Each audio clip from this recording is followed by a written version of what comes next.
नमस्कार, जय माता दी।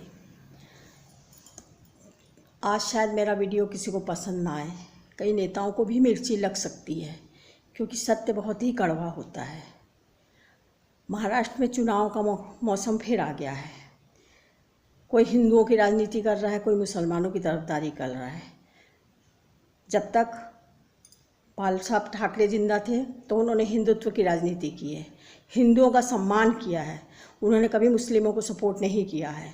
मैं अगर 90 के दशक की बात करूं तो लोखंडवाला में जो ब्लास्ट हुआ था और भी जगह बम ब्लास्ट हुए थे, तो बाला साहब ने एक ही शब्द कहा था कि कोई भी हिंदू अपना मकान, अपना फ्लैट मुसलमानों को ना बेचे।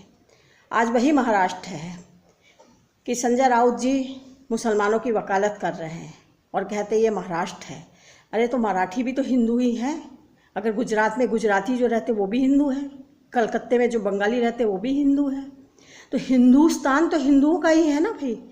वहाँ पे आप राजनीति इस तरह की करते हैं, जबकि शरद पवार जी के समय में, कांग्रेस के समय में दाऊद इब्राहिम का गैंग खूब फला फूला। मुझे आज भी याद है 90 के दशक में अगर मैं जाती हूँ तो अरुण गवली का एक गैंग हुआ करता था, वो जेल से चुनाव लड़ा। तो लॉरेंस बिश्नोई अगर वो बच्चा इस हिंदुस्तान का है, हिंदू है, एक देशद्रोही नहीं है, वो एक देशभक्त का बेटा है, तो उसे चुनाव में टिकट क्यों नहीं मिलना चाहिए। उसने ना तो किसी बहू बेटियों को उठाया है, ना किसी का बलात्कार किया है। उसने तो हाथ में अगर तलवार उठाया है या अस्त्र उठाया है, शस्त्र उठाया है, तो काले हिरण जिसे वो कृष्ण जी का अवतार मानते हैं उसकी पूजा के लिए उठाया है। हमारे कई नेता हैं जो गाय को भगवान का दर्जा देते हैं, उसे बिस्तर में सुलाते हैं, गाड़ी में एसी में दिखाते हैं, लेकिन कभी आपने देखा है कि गाय रास्ते पे लोगों की टक्करों से मर रही हैं, ढेर गाय सड़क पर बैठी रहती है। क्या हमारी सरकार को नहीं चाहिए, अगर वो माँ है, उसे माता मानते हो तो उनका सम्मान करें, उनके लिए कहीं रक्षा के लिए गौशाला बनवाए। कुछ नहीं करती हमारी सरकार, खाली पोस्टबाजी करती है, दिखाती है कि गाय हमारी माता है, लेकिन गाय की स्थिति क्या है ये आप एमपी में आकर देखिए। सड़क के हर चौराहे पे जबलपुर में आपको गायों का एक हुजूम मिलेगा, जहाँ से बड़ी बड़ी गाड़ियाँ निकलती हैं, उन्हें टकरा करके निकल जाती है। और लॉरेंस बिश्नोई जैसा बच्चा अगर उसे टिकट लड़ना है, चुनाव लड़ना है, तो मुझ जैसी माएँ हमेशा उसको आशीर्वाद ही देंगी, क्योंकि उसके जैसा अच्छा बच्चा कोई है ही नहीं। राम जहीम जैसे लोगों का जुर्म साबित हो चुका है, वो सजा याफ्ता मुजरिम है, उसके बाद भी वो देखिए बड़े आराम से पैरोल पे निकलते हैं और सर उठा के ऐसे गर्व से चलते हैं जैसे उनके जैसा सम्मानजनक व्यक्ति तो कोई है ही नहीं।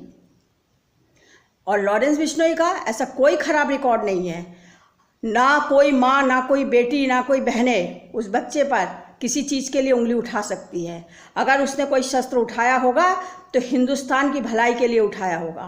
वो एक ऐसा बालक है, वो एक ऐसा बच्चा है कि अगर वो जीत गया चुनाव, उसे टिकट मिल गई और वो चुनाव जीत गया, तो हिंदू राष्ट्र के वो हित में होगा। वो कभी हिंदुस्तान का बुरा नहीं चाहेगा, ना इस हिंदुस्तान का बुरा करेगा, क्योंकि वो हिंदुओं का सम्मान करता है, अपने धर्म की रक्षा के लिए वो हमेशा खड़ा है। तो इसीलिए आप लोग ये जो चुनाव की राजनीति में किसी को भी मुजरिम करार दे देते हैं, ना तो उसका कोई जुर्म अभी साबित हुआ है, ना कुछ हुआ है, उसे किस लिए आप उसे देशद्रोही कहते हैं। वो देशद्रोही नहीं है। अरे देशद्रोही तो हमारे घर के अंदर छुपे हैं, हमारे देश में छुपे हैं। आज गांधी परिवार को देखिए, मुस्लिमों की वकालत करते फिरते हैं। आप अखिलेश यादव जी को देखिए जो मुस्लिमों की वकालत करते हैं। आज मुस्लिम हम पर हावी हो रहे हैं। ये लोग लाख कोशिश भी कर लेना तो भी ये इस्लामिक देश कभी नहीं बन सकता, क्योंकि आज भी ऐसे बच्चे हैं जो अपने देश के लिए मरने मिटने को तैयार है। ना ये कभी खालिस्तान बन सकता है, ना कभी इस्लामिक देश बन सकता है। इसीलिए आज मेरा वीडियो शायद किसी को ना पसंद है।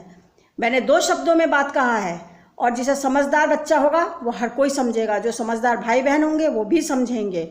और लॉरेंस बिश्नोई की जो मैंने तारीफ़ की है वो कोई मैंने खूबी बटोरने के लिए नहीं किया है, जो सच है वही मैंने कहा है, क्योंकि मेरा जो चैनल है, मेरा देश मेरी आवाज़ पर निर्भर करता है। मैं एक माँ हूँ, मैं आशीर्वाद देती हूँ कि लॉरेंस बिश्नोई जीते और जीत के सर उठाकर चले और बाइज्जत बरी हो जाए वो।